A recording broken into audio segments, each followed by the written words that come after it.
Happy Monday, everybody. My name is Brandon Rosa, and welcome to another episode of the Xbox in 10 podcast, your weekly source of Xbox gaming news covered in around 10 minutes. Every Monday, this Xbox podcast covers new game releases, the previous week's Xbox gaming news, and we all learn an Xbox-related fun fact together. This show is on podcast services around the world, so please subscribe on your favorite and leave a review. Xboxin10.com, no numbers, is your quick source for links to all of our podcast destinations and social media profiles, which you can follow at Xboxin10. To start, let's talk game releases. Out this week, Mustache Amigos, Lost Orbit Terminal Velocity, Exception, Initial 2 New Stage, Growtopia, Etherborn, and Welcome to Hanwell. Now, onto last week's biggest news stories, and there's 9 to cover.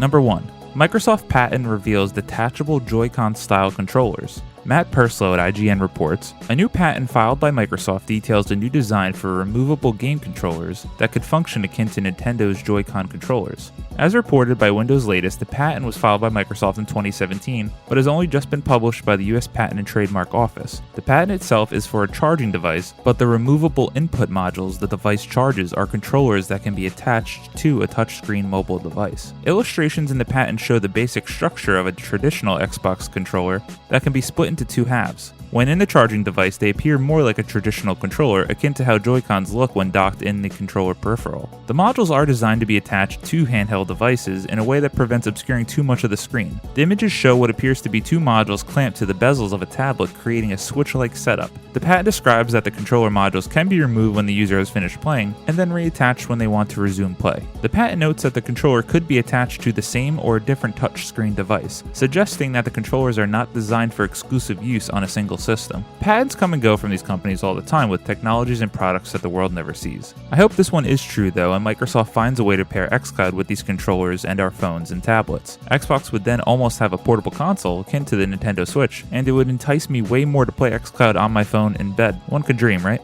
Number 2. July 2019 Xbox update delivers new features for Xbox Game Pass and Xbox Skill for Alexa. Harrison Hoffman at Xbox Wire announces, this update includes a new way to interact with Xbox Game Pass, additional countries for the Xbox Skill for Alexa, and new Xbox Skill for Alexa voice commands. The new features for Xbox Game Pass is Play Later. Play Later enables you to make a list of games from the Xbox Game Pass catalog for you to come back to on your own time, making it even easier to find your next game. Manage your collection from the Xbox console or the Game Pass mobile app and download your games when you're ready. Last fall, Xbox expanded voice control support by introducing the Xbox Skill for Alexa, which enables you to navigate and interact with Xbox One using voice commands through your Alexa-enabled devices. Now they're adding more supported countries and new Alexa voice commands to see what's happening on Xbox Game Pass and check in with your Xbox Live friends. More options and accessibility for gamers are the way Xbox continues to shine. Number 3. Gears of War 5 cuts all references to smoking and tobacco. Andy Chalk at PC Gamer writes, the upcoming Gears of War 5 will feature blood,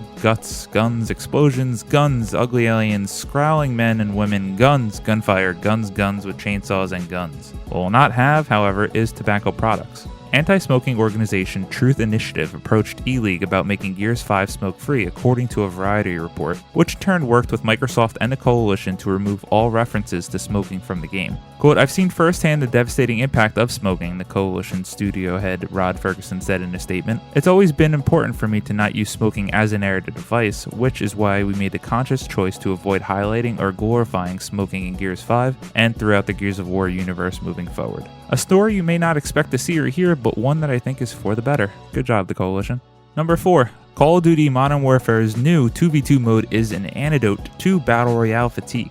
Michael McWhorter at Polygon notes, last year's Call of Duty chased the success of PlayerUnknown's Battlegrounds and Fortnite with its Blackout Battle Royale mode. This year's entry, the rebooted Call of Duty Modern Warfare, is seeking thrills on a smaller scale with a new mode called Gunfight, a 2 vs 2 enjoyable fast multiplayer mode that offers intense thrills. Officially revealed on Thursday, and Michael played it back in May, saying he loved it, Gunfight pits 2 teams of 2 against each other in small maps. Players are armed with weapons and equipment selected by the game mode, and mirrored loadouts change from round to round. Teams have 40 seconds to find and eliminate their opponents, and if no one is killed within that time frame, an overtime flag will spawn. Defend the flag for 3 seconds and you'll score a point, or eliminate the other team and score a point. The first team to score 6 points wins the game. It's a perfect drop-in, drop-out game mode. Players don't need to worry about selecting loadouts or managing their created class. They can just pop into a quick game with their friends and get some shooting in. Rounds move quickly and there's not auto-regenerating health, so players need to be cautious, communicative, and aggressive. Infinity Ward has confirmed 3 maps for gunfight so far: King, set inside a warehouse; Pine, a dense forest location with a few man-made structures; and Stack, a container yard set in a desert.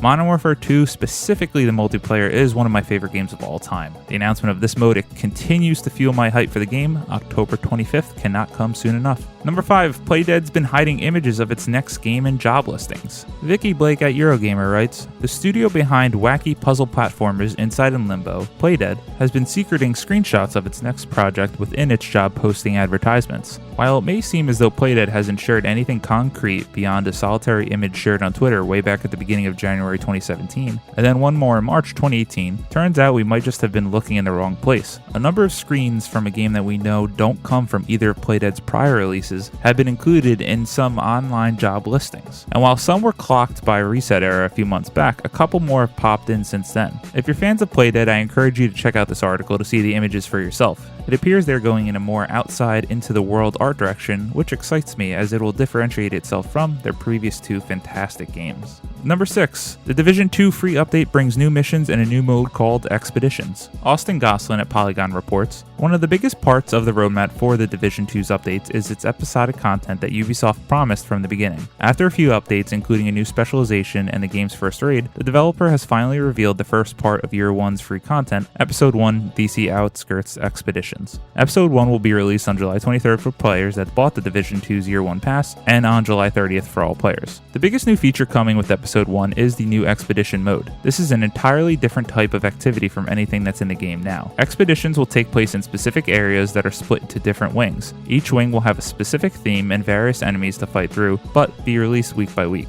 When players complete all 3 wings, they'll gain access to the Expedition's treasure room. The first expedition, which will be part of the Episode 1, will take place in Kenley College, where players will look for some lost military supplies. Episode 1 will also feature 2 new missions for the Division 2, Camp White Oak and Manning National Zoo. Both missions will tie directly into the story of the game's main campaign and continue to follow the Division agents as they try to take back DC and deal with the new threat that was revealed at the end of the game. Episode 1 will also give players a new difficulty to complete the game's first raid on called Discovery. This mode will include matchmaking, a long requested feature, and be slightly easier, in hopes of allowing more players to complete the raid if they want to. The patch will also make a few smaller additions to new weapons and armor, including a new exotic of each. Finally, this update will also add in a few balancing changes to the game, though we'll have to wait for the release to know what those changes might look like. I personally could not get into the Division 1. The combat and gameplay just did not do it for me.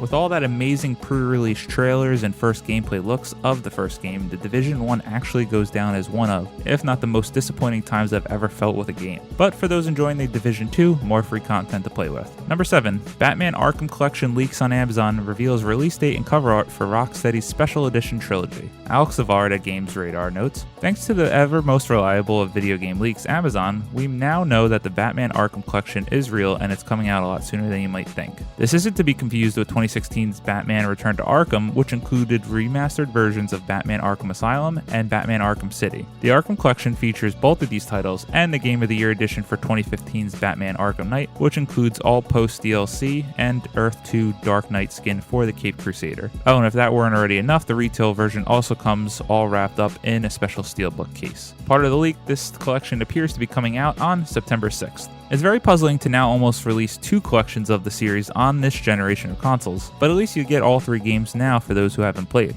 I bought the Return to Arkham collection and haven't played those games, and that might be at the top of my backlog shame pile. Number 8, Psychonauts 2 delayed to 2020. Sam Kirk at True Achievements writes, "It looks like 2020's list of hyped releases is continuing to grow, while the tail end of 2019 gets more barren by the day. The latest 2019 casualty is Psychonauts 2, with developers Double Fine pushing the release to next year." In a fake blog post, Double Fine didn't provide much of a reason beyond wanting to make the game as good as possible, which seems like reason enough. The studio was only recently bought out by Xbox Game Studios, so it makes sense that the shift might have thrown off the production schedule. It might even be that the extra investment and time will push the game beyond its original limitations. Besides anticipated Psychonauts players who are now disappointed with the delay, those excited to see what Double Fine does next with now Xbox exclusivity will also have to wait much longer. Number 9, and an oddball story for our show, but coming to you in full color and signed sound, the Cuphead show. Chad Moldenhauer, co-director of Studio MDHR, announces on Xbox Wire, Quote, "Hi everyone, Chad Moldenhauer from Studio MDHR coming to you with an announcement so surreal I can honestly say I never thought I'd be making it. Cuphead will be coming to life as an original Netflix series, The Cuphead Show, inspired by the same 1930s animated classics that captured Jared and my imagination growing up, with a modern twist all its own.